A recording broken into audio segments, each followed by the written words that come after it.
આપણું ગુજરાતમાં આપનું સ્વાગત છે। આખડા ધાનેરા રોડને લઈ તંત્રની નિષ્ફળતા સામે જનતામાં રોષ।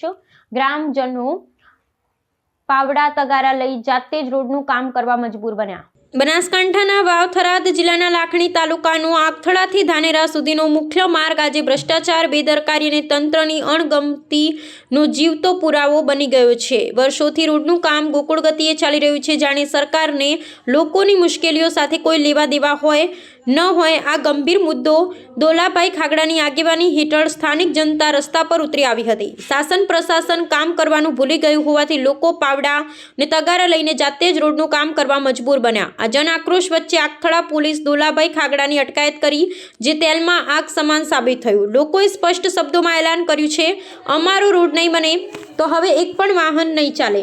જો રોડનું કામ તાત્કાલિક શરૂ નહીં થાય અને સમય મર્યાદા સાથે પૂર્ણ કરવાની લેખિત બાહેધરી નહીં મળે તો બુધવારના દિવસે 10 થી વધુ સ્થળોએ રોડ બ્લોક કરવામાં આવશે।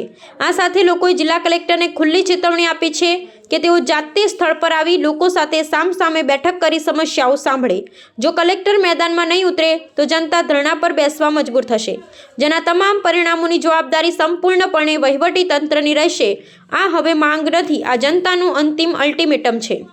આખથડાથી ધાનેરા જે રોડ છે એ છેલ્લા 2.5 વર્ષથી એનો ખાતમુહૂર્ત થયા અને સમાજ વિતવા છતાં અમે આ ચોથી વખત અમારે આંદોલન આ કોન્ટ્રાક્ટરની વિરુદ્ધમાં, આ તંત્રની વિરુદ્ધમાં અમારે કરવું પડે છે।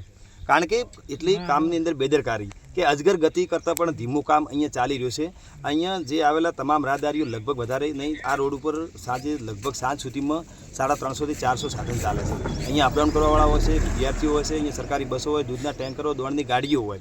અવારનવાર અહીંયા સતત આ ઘસારાવાળો રોડ હોવા છતાં આ કોન્ટ્રાક્ટરો એટલી નબળી ગુણવત્તાવાળું અને એટલી ધીમી ગતિએ કરે છે કે અમે અંતે ત્રાહીમામ પોકારી ઉઠ્યા છીએ।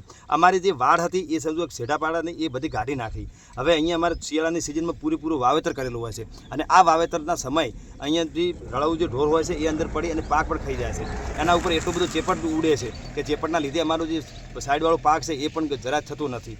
અને અહીંયા વારંવાર અકસ્માતો લગભગ એટલે વધારે નહીં પણ નાના મોટા અકસ્માતો લગભગ 200 થી 250 અકસ્માતો થયા છે।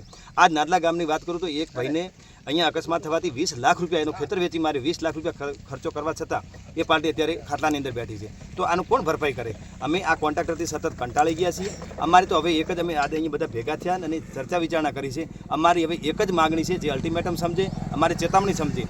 અમે અહીંયા આજથી મંગળવાર સુધીમાં 4 દિવસનો વહીવટીતંત્ર કલેક્ટર સાહેબ સુધી કે આ લોકો અહીંયા આવીને વિઝિટ નહીં કરે તો અમે બુધવારના દિવસે આ રસ્તો દરેક જગ્યાએ બ્લોક કરશું અને એની સંપૂર્ણ જવાબદારી એ તંત્રની રહેશે।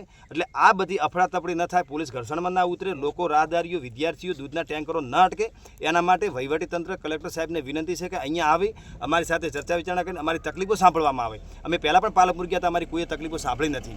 એટલે અમે હવે તંત્ર ઉપરથી ભરોસો ઉઠી ગયો છે। જો કલેક્ટર સાહેબ આવીને અમને બાંયધરી આપશે, અમને ભરોસો આપશે તો જ અમે આ રસ્તા રોકવાનું બંધ કરશું। બાકી બુધવારના દિવસે એ રસ્તા રોકાશે અને અહીંયા જે અફડાતફડી થશે એની સંપૂર્ણ જવાબદારી આ તંત્રની રહેશે।